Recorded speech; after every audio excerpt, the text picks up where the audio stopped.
आपने सुना होगा कि हमें प्रोस्टेट हो गया है, तो क्या प्रोस्टेट किसी प्रकार की कोई बीमारी है? जी नहीं, बिल्कुल भी नहीं। प्रोस्टेट तो अपने आप में एक ग्लैंड है। अब वो काम क्या करता है, सबसे पहले उसके बारे में बात करेंगे। उसके बाद हम आपको बताएंगे कि प्रोस्टेट कैंसर किन लोगों को होने का खतरा ज़्यादा होता है, प्रोस्टेट कैंसर होता क्या है, क्या उसकी बॉडी के सिम्टम्स होते हैं, क्या रिस्क फैक्टर होते हैं और कैसे आप इसको पूरी तरह से ट्रीट कर सकते हैं। तो सबसे पहले बात करते हैं कि प्रोस्टेट काम क्या करता है हमारी बॉडी में। हमारी बॉडी में सेमिनल फ्लूइड यानी पुरुषों को एक जैसे सीमन होता है ना पुरुषों का, उसको नरिश करने के लिए एक सेमिनल फ्लूइड क्रिएट करता है जिसके अंदर खूब सारे न्यूट्रिएंट्स होते हैं जो सीमन को नरिश करते हैं। किस लिए? ताकि उसकी मोटिलिटी रेट बढ़े, यानी पुरुष की जो शुक्राणु है ना उसका पोषक तत्व बढ़े, जिससे कि गर्भधारण कर सके एक महिला, क्योंकि उनके इंटरकोर्स से ही बच्चा पैदा होगा, तो उसके लिए वो हेल्प करता है। अब इसमें बात करते हैं कि प्रोस्टेट में दिक्कतें कहाँ आती है, क्यों प्रोस्टेट कैंसर का खतरा बढ़ जाता है। तो अक्सर क्या होता है, यूजुअली देखा गया है लगभग 40, 45 या 50 की उम्र में ही पुरुषों को प्रोस्टेट का खतरा बढ़ता है। अब प्रोस्टेट होता कहाँ है, पहले वो समझते हैं। आप जैसा कि फोटो में देख पा रहे हैं, इमेज में देख पा रहे हैं, यूरिनरी ब्लैडर यानी जो मूत्राशय है, मूत्राशय के जस्ट नीचे जो हमारा यूरिथ्रा है, यानी जो यूरिन पास करने का जो पाइप है, उसके दोनों ही तरफ में एक नींबू के आकार का जो ग्लैंड आप देख रहे हैं, उसे कहते हैं प्रोस्टेट ग्लैंड। अब क्या होता है, अगर वो नॉर्मल साइज में है तो यूरिन नॉर्मली पास हो जाएगा, यूरिनरी ब्लैडर में यूरिन कलेक्ट हुआ और यूरेथ्रा के थ्रू वो पास हो गया। लेकिन अगर प्रोस्टेट ग्लैंड स्वेलअप हो जाए, प्रोस्टेट ग्लैंड का स्वेलअप होना ही प्रोस्टेट में दिक्कत सबसे पहले क्रिएट करता है। अब स्वेलिंग आनी, सूजना क्यों होगा, इन्फ्लेमेशन क्यों होगा, उसके कारण हम आपको बाद में बताएंगे। लेकिन उससे पहले हम बताते हैं कि देखो, अगर ये सूज गया ना तो क्या होगा, ये अंदर की तरफ प्रेशर क्रिएट करेगा, यानी अंदर की तरफ जब कोई चीज बढ़ती है तो उसके बीच से निकलने वाले जो पाइप है उसको, उसमें दबाव आएगा ना, उसको बिल्कुल बंद कर देगा, धीरे धीरे कम करेगा। फिर उसके बाद एक समय आएगा जब उसको पूर्ण रूप से वो ब्लॉक कर देगा। अब जब वो ब्लॉक हो गया तो क्या यूरिन पास हो पाएगा? यूरिन पास नहीं होगा। यूरिन पास नहीं होगा तो क्या होगा, ब्लैडर फुल हो जाएगा। अब क्या हो रहा है, ब्लैडर फुल हो रहा है, यानी माइंड में हमारा जो ब्रेन है वो सेंसेशन क्या दे रहा है कि यूरिन पास करना है, बार बार आ रहा है कि टॉयलेट जाना है, लेकिन यूरिन पास तो होगा ही नहीं, क्योंकि जो यूरेथ्रा है, जो पाइप है यूरिन पास करने की, टॉयलेट करने की, पेशाब करने की, वो तो बिल्कुल ब्लॉक हो गई, बंद हो गई। अब क्या होगा, अगर यूरिनरी ब्लैडर ज्यादा फुल होता है, वो किस पे लोड डालेगा, किडनी पे। इसलिए देखा गया है कि पुरुषों में जिनको प्रोस्टेट स्वेलिंग हो गई है, प्रोस्टेट ग्लैंड में इन्फ्लेमेशन हो गया है, उनको किडनी का भी खतरा बहुत ज्यादा रहता है।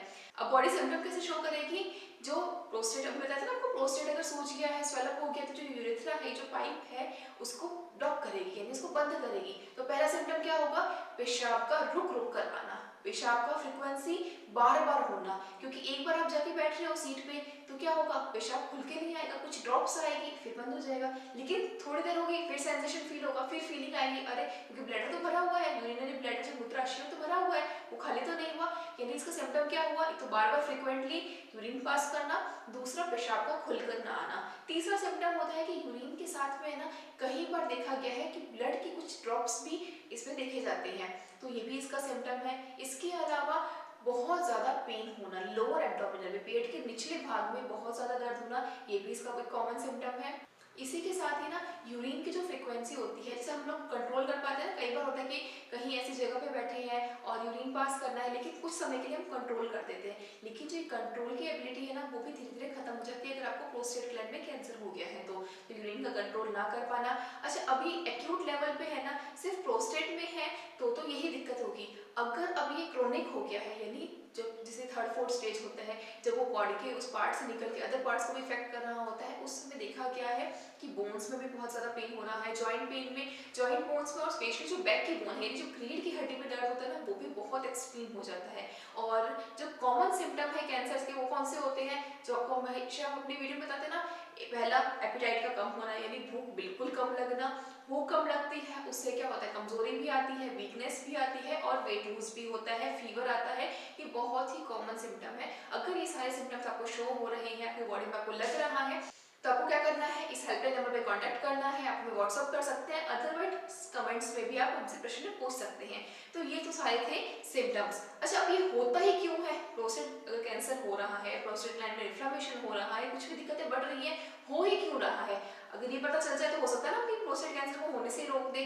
इसका होने का सबसे मेन कारण है कि यूजुअली क्या होता है, जो पुरुष होते हैं अगर ड्राइव कर रहे हैं, कहीं बैठे हैं, किसी मीटिंग में बैठे हैं, कुछ ऐसा प्रोफेशनल काम कर रहे हैं, कुछ भी पर्सनल रिलेशनशिप में कहीं पे आप ऐसे बैठे हैं जहाँ पे आप उठ के यूरिन पास करने नहीं जा रहे, यानी यूरिन का सेंसेशन बन रहा है, यानी ब्लैडर फुल है, ब्लैडर भरा हुआ है, टॉयलेट करने जाना है, लेकिन आप उस टॉयलेट को कंट्रोल करके बैठे हैं, किसी भी कारणवश उससे प्रोस्टेट का इन्फ्लामेशन शुरू हो जाता है। हमेशा ध्यान रखें, कभी भी यूरिन का जो अगर फ्रीक्वेंसी आ रहा है, यूरिन प्रेस का जो सेंसेशन फील हो रहा है, टॉयलेट आ रही है, उसको कंट्रोल नहीं करना है, आपको तुरंत यूरिन पास करना है, जिससे कि आप आगे इन फ्यूचर प्रोस्टेट कैंसर के खतरे से बच सकते हैं। इसके अलावा यूजुअली देखा गया है जो अधिक उम्र के पुरुष होते हैं 40-45 के बाद में, उनमें भी दिक्कत होती है लैक ऑफ एक्सरसाइज। अगर आप एक्सरसाइज नहीं कर रही हैं, मोटे हो गए हैं, ओबेसिटी ज़्यादा है, मोटापा ज़्यादा है, तो भी इसका खतरा बहुत ज़्यादा बढ़ जाता है।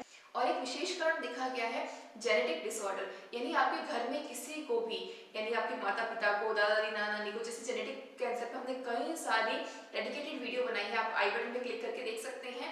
अगर ऐसी तरह की किसी भी तरह का जेनेटिक कैंसर आपके घर में रहा है तो आपको प्रोस्टेट कैंसर का खतरा बहुत ज़्यादा हो सकता है आफ्टर 45 ईयर्स, यानी आपकी जब उम्र 45 साल हो जाएगी उसके बाद इसका खतरा बहुत ज़्यादा बढ़ जाएगा।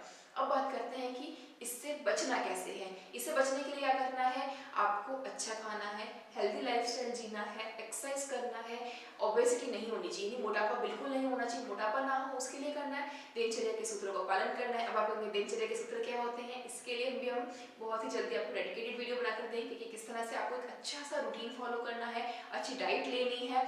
और अगर आपको ऐसे कोई भी सिम्टम्स दिख रही हैं, आप तुरंत हेल्पलाइन नंबर पर कॉन्टैक्ट कीजिए, यहाँ से जानकारी लीजिए। हमारा संस्थान ज्योतिर्मय गोमती सेवा संस्थान कैंसर पीड़ितों को समर्पित संस्थान है, जहाँ पे हम लोग विशेष रूप से कैंसर का पेनलेस ट्रीटमेंट करते हैं, बिल्कुल दर्द रहित चिकित्सा होती है और इसके बाद आप पूर्ण रूप से स्वस्थ जीवन जी सकेंगे और किसी प्रकार की कभी कोई दिक्कत नहीं होगी। तो इस नंबर पर संपर्क कीजिएगा। क्या क्या विशेष ध्यान रखना है आपको प्रोस्टेट कैंसर ना हो उसके लिए, यूरिन बिल्कुल नहीं रोकना है, कंट्रोल नहीं करना है, तुरंत यूरिन पास करना है, पानी खूब सारा पीना है, एक्सरसाइज करनी है, मोटापा नहीं आना चाहिए, जितना हो सके कच्ची साग सब्जियां खाएं, फल फ्रूट खाएं, कोई भी कच्ची साग सब्जी, जिस भी रीजन में आप रह रहे हैं, जिस भी आप क्षेत्र में रह रहे हैं, उस क्षेत्र की सब्जियां जो भी वहाँ पे लोकली उगती है, आपके सीजन में आ रही है, वो सारी सब्जियां फल फ्रूट ज़्यादा से ज़्यादा सेवन करें और मात्र छोटी छोटी सावधानियां बरतने से आप इस कैंसर से भी पूर्ण रूप से बच सकते हैं।